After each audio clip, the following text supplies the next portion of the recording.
Isang mapagpalang hapon at gabi mga kadivers. Oras po natin ang dumating tayo dito ay alas 8 pasado na.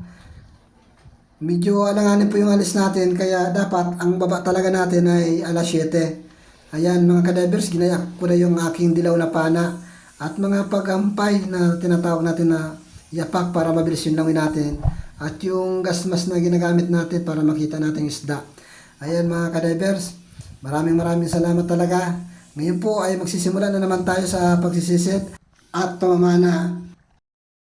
Ito na mga kadivers, at sa pagsisid natin, ang una nating makikita, yun ang una natin papanahin. Katulad dito mga kadivers, isang talagbago, pinalabas natin para makita, ayan.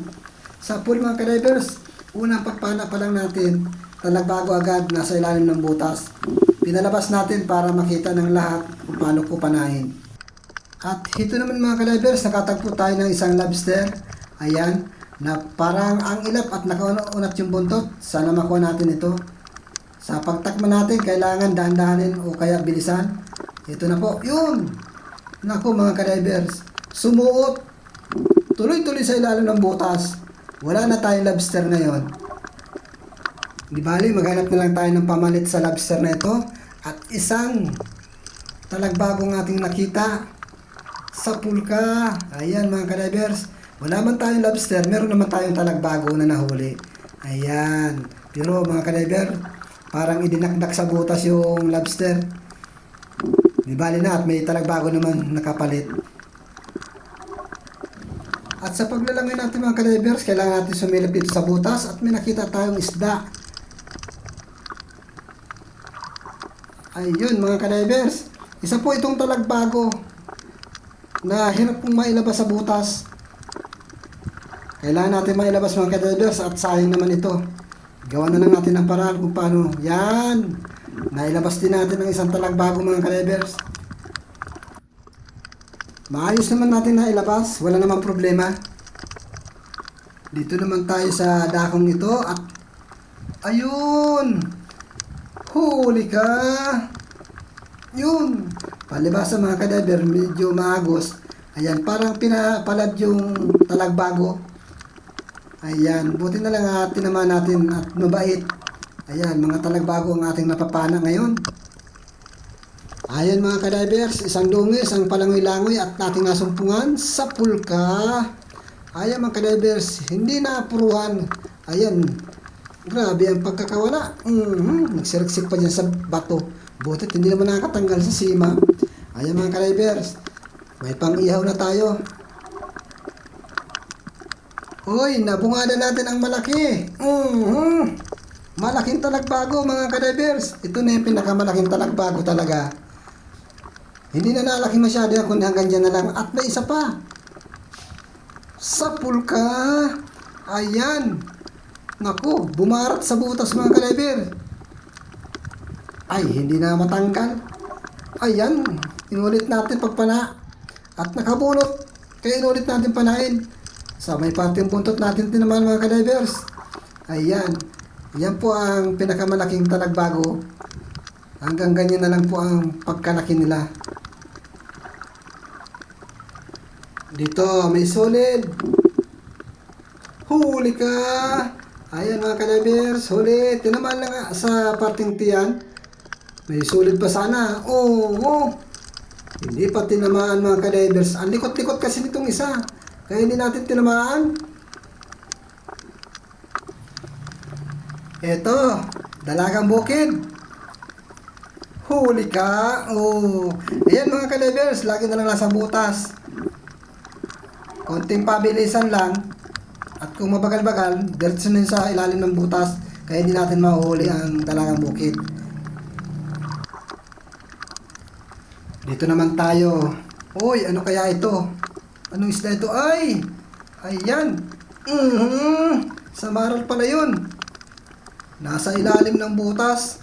Naatras sa abante mga kadivers. Ayos! Mayroon na naman tayong samaran. Meron tayong nakitang lobster at mukhang mailap. Karate agad ang dapat ito. Karate kid ka. Ayan mga kadivers. Natakasan ako. Mailap talaga. Ayan mga ka-divers. Abay, der-der siya sa butas. Ayun na. Nagbubuelo na.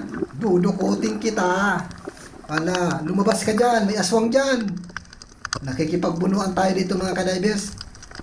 Abay, pinahihirapan pa tayo ng husto. Baka lumusot doon sa kabila. Buti na lang at nahawakan ko yung kanyang sungot mga ka-divers. Ayan, ang hirap. Talagang pinahirapan ako. Ayan, nag-iilahan na kami. Natutusok yung kamay ko. Manipis lang yung gloves ko mga ka-divers. Ayan, makukuha din natin yan. Ayan, nakuha na natin. Masyado akong pinahirapan ito. Lobster na ito. Pahuhuli din naman pala. Ayan, may gagawin ako sa kanya. Lalagayin ko na lang ito mga ka-divers. Pang-ulam. Yung mga dalagang bukid kanina nakangwarala na. Nasaan na kaya? Yan, buti na lang at meron tayong sa pool. Meron tayong nakitang talagbago. Ayun mga ka-divers, nagsusulo lang. Ayun kung nasaan ang kasama nito. Hahanapin pa natin. Ayun, merong isang dungis. Sa pool ka ngayon.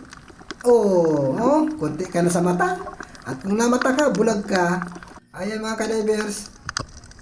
Pero bali yung kanyang tinik sa may gitna. Kaya hindi, ay nako. Umulag-palag na kaso hindi niya maitiko na maigi. Ayun, meron pa. Kaso labahitagod naman ito. Huli ka. Ayan mga ka-divers, huli. Mga nasa butas ang mga isda ngayon ha. Bira yung nasa labas. Ayun, yung kasama ko. Yan, dito naman tayo. Ito, surahan na original. Sapul ka. Ayan mga ka-divers. Ayan, unat na unat. Ayan, stroke. Gitik.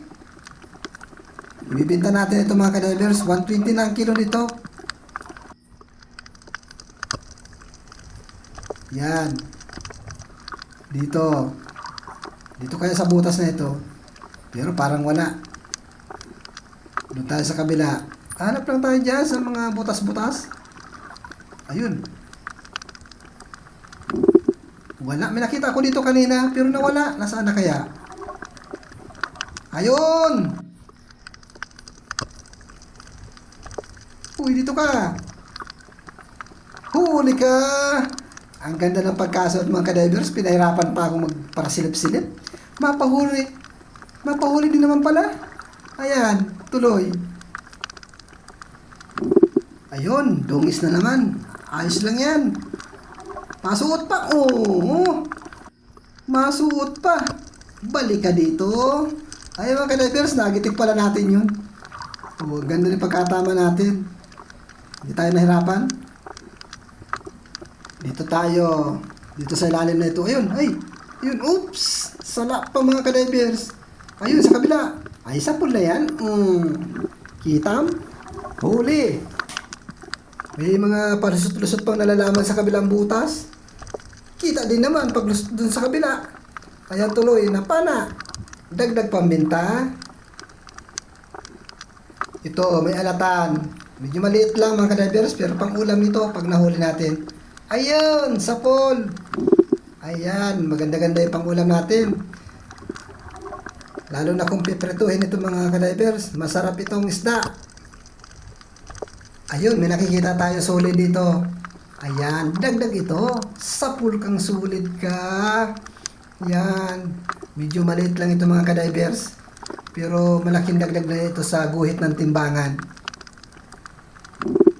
Ayan, dito naman tayo at may labahita bad. Sapul kang labahita ka. Ayan. Ayan mga ka-divers. Ala, maganda yung pagkatama natin. Tinamaan yung kanyang tinik. Yan, buhay yung kanyang mga palikpik. Dito pa, may nakasilong na dungis. Ayun, sapul ka.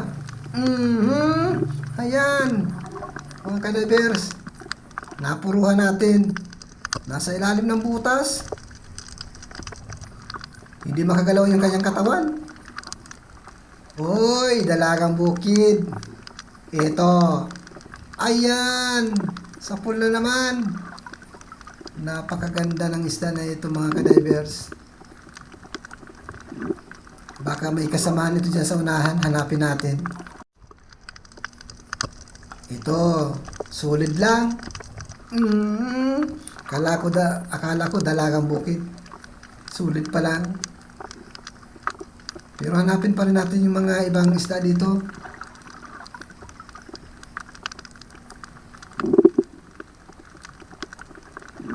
Ito pa, solid pa. Sa pulkang solid ka. Naku, tinaman sa batok. Daplis lang.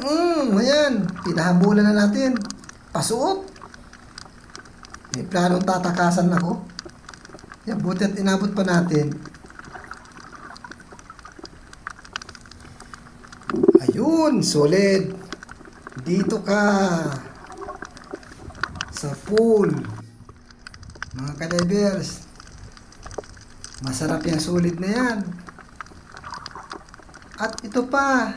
Dalagang bukid naman. Oy. Sa pool ka. Tinamaan mga kadivers. Magagandang klase talagang isda na nasa bahurang ito. At mayroon pa dito sa butas. Ayun mga kadivers. Sa pool ka. Tinamaan nga mga kadivers. Kaso daplis lang. Ulitin natin. Siguraduhin na natin. Talaga naman. Ayan, napakasarap mamana talaga sa gabi mga kadivers. Napakasaya pag namamana sa gabi. Ang kalaban lang natin ay puyat, pero masaya. Ito pa, sulit. Ayan. Medyo arimaw na rin yung sulit natin. Meron pa dito. Dungis naman. Ito pa, mata ka ngayon. Tinamaan sa mata ng kadivers, papunta sa utak. Ayan. Sa pool. Medyo nangingisay lang mga kadivers. Yan. Pambinta na natin yan. Uy, may talagbago. Padandanan lang, uy. Uy, nakareparo. Uy, magpapahabol pa. Ayun na, napakalayo na. Grabe ang takot mga kadivers. Yun, huminto. Sa pool ka ngayon dyan. Mabutit medyo asintado tayo mga kadivers. Hindi man natin napuruan, tinamaan man. At ito pa, may isa pa. Mailap. Ay, nako. Huwag ka nang tumakas. Isa ka din. Maliwanag na ang buwan, kaya ganun. Masyadong mailap ang isda. Hindi talaga sanay sa tao. Pag maliwanag talaga ang buwan, mailap minsan. Ito pa, meron pa. Alis dyan, alis dyan. Yun, masuot pa. Huli ka dyan. Naku, hindi ganong nakita mga kadivers. Kasi hindi yung camera nakatutok na masyado. Pero alam ko, tatamaan talaga siya. May nakikita akong lobster mga kadivers. At yun, nagpatulong na tayo sa kasamahan ko at baka makatakas ito. Yun. Sinungkit-sungkit para mapagod, pero huwag sanang magsuot sa butas. Medyo malaki na ito mga kadivers. Chichimpo na lang yung kasama ko bago dakotin. Ayan, unat na unat kasi ang kanyang buntot. Mahirap takmain.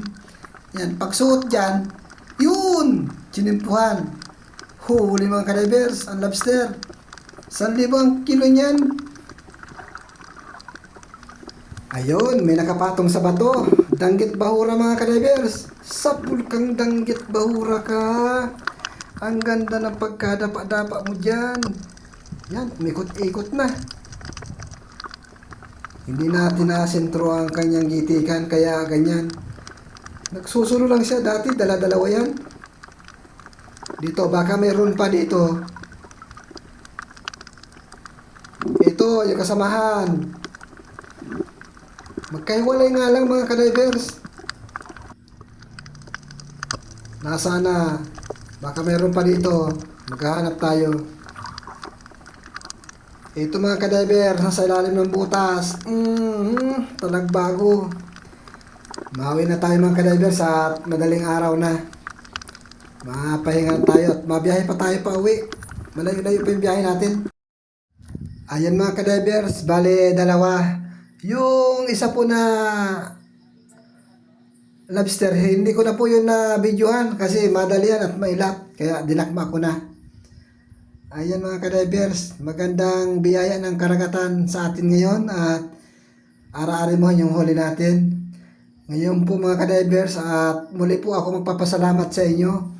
Taos puso po ako nagpapasalamat sa inyo lahat sa panonood ng aking vlog. Lalong-lalo na po si Sir Antonio. Ayan mga ka-divers.